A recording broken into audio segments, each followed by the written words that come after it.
Why does this even matter? Why does it matter whether it's an individual right or a group right or a law of nature that is yours or something else? Why does that even matter? And the reason it matters, friends, is because there is evil in the world.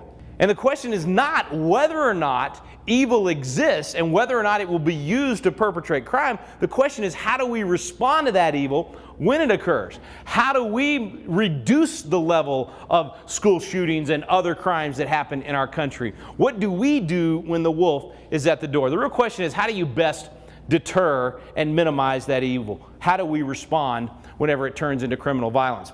And I know some people out there say they just, get rid of the guns. It's the gun culture. It's the fact that there's too many guns available. Somehow this inanimate object is causing these things to happen. You have these guys like Bob Costas that get on television and say the problem is the gun. If we just get the gun out of the equation, it wouldn't happen. In fact, he said brilliant things like this. It's a gun culture that almost always leads to tragedy rather than safety. Far too often, bad things happen than things where the presence of a gun diminishes or averts danger. He even said, I cannot think of a single instance involving a professional athlete whereby that athlete having a gun averted or diminished a dangerous situation.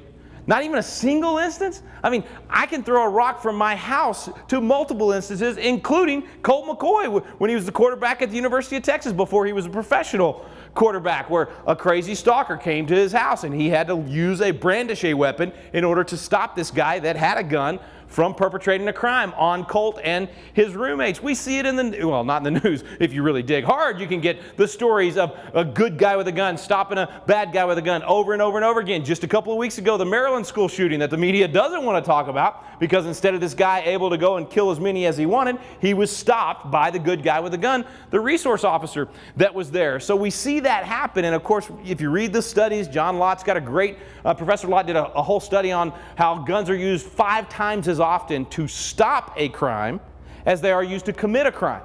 So that means statistically, every time you take a weapon off the street, you actually might be stopping one, but now you're allowing 5 others to actually take place. So the data backs this up. And of course, the anecdotal evidence, even the Sutherland Springs incident that happened right there in Texas, the bad guy with the gun was stopped by Stephen Williford, the good guy with the gun, an NRA instructor, using what kind of weapon?